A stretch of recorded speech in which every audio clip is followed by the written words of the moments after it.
चाहे हमारे जीवन में कितनी भी कठिनाइयाँ क्यों ना आए, हमें हमेशा पॉजिटिविटी दिखानी चाहिए। जब हम नकारात्मक स्थिति में भी सकारात्मक सोचते हैं, तो हम ना केवल उस स्थिति से बाहर निकलते हैं, बल्कि और भी मजबूत बनकर उभरते हैं।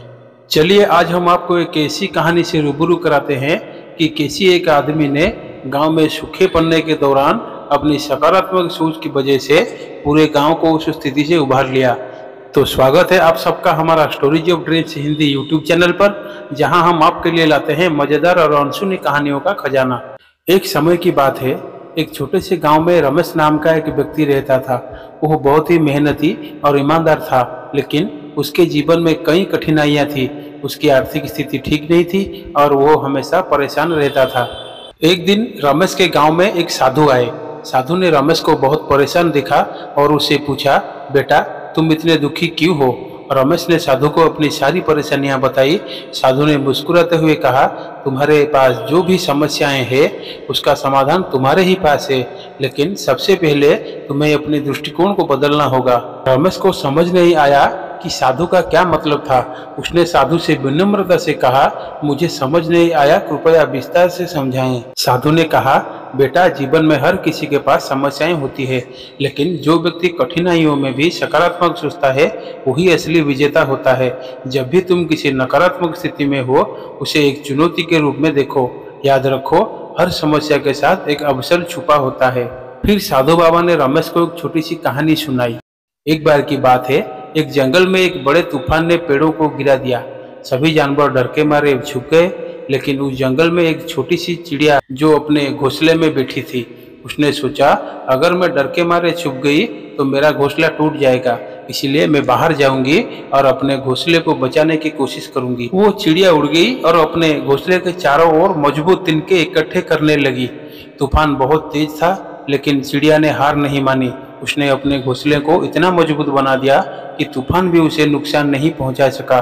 जब तूफान थम गया तो सभी जानवर अपने अपने स्थान पर लौट आए। उन्होंने देखा कि चिड़िया का घोंसला अभी भी सही सलामत है। रमेश को अब साधु की बात समझ में आ गई थी। उसने निश्चय किया कि वो अब नकारात्मकता में नहीं डूबेगा। उसने हर कठिनाइयों को एक चुनौती के रूप में देखना शुरू किया और अपने काम को पूरे उत्साह के साथ करने लगा। धीरे धीरे रमेश की मेहनत रंग लाने लगी, उसकी आर्थिक स्थिति सुधरने लगी और वो एक खुशहाल जीवन जीने लगा। वो जान गया था कि जीवन में कोई भी स्थिति स्थायी नहीं होती और सकारात्मक सोच से किसी भी कठिनाई का सामना किया जा सकता है। रमेश की जिंदगी में पॉजिटिविटी आने के बाद उसने न केवल अपने जीवन में सुधार किया, बल्कि अपने गांव के लोगों के लिए भी प्रेरणा का स्रोत बन गया। उसकी कहानी सुनकर गांव के अन्य लोग भी प्रेरित हुए और उन्होंने भी अपने जीवन में सकारात्मक दृष्टिकोण अपनाना शुरू किया।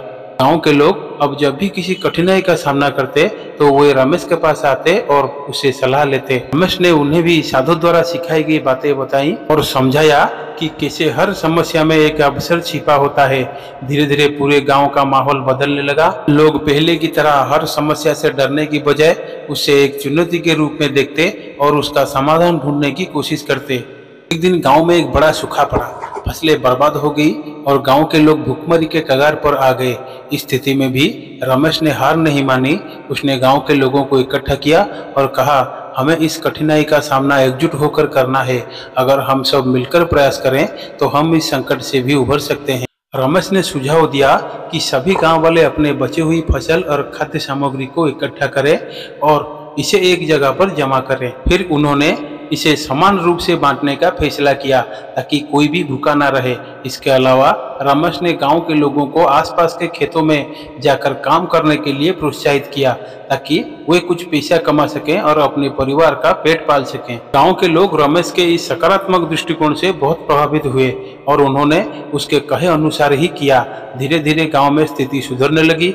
जो लोग बाहर काम करने गए थे वे थोड़ा बहुत कमाकर वापस आने लगे और जब बारिश हुई तो गांव के लोगों ने फिर से फसल उगाना शुरू किया। रमेश की सकारात्मक सोच और नेतृत्व क्षमता के कारण गांव एक बार फिर से खुशहाल हो गया। गांव के लोग रमेश को अपना आदर्श मानने लगे और हर कठिनाइयों में उससे मार्गदर्शन लेने लगे। इस कहानी से हमें यह सीख मिलती है कि जब हम कठिनाइयों का सामना करते हैं तो हमें नकारात्मक विचारों में नहीं उलझना चाहिए। इसके बजाय हमें समस्याओं को हल करने के नए तरीके ढूंढने चाहिए और सकारात्मक दृष्टिकोण बनाए रखना चाहिए। जीवन में आने वाली हर चुनौती हमें और भी मजबूत बनाती है, बस हम उसे सही तरीके से स्वीकार करें और उसका सामना करें। रमेश की कहानी इस बात का प्रतीक है कि सकारात्मक सोच न केवल हमारे जीवन को बेहतर बनाती है, बल्कि दूसरों के लिए भी प्रेरणा का स्रोत बनती है।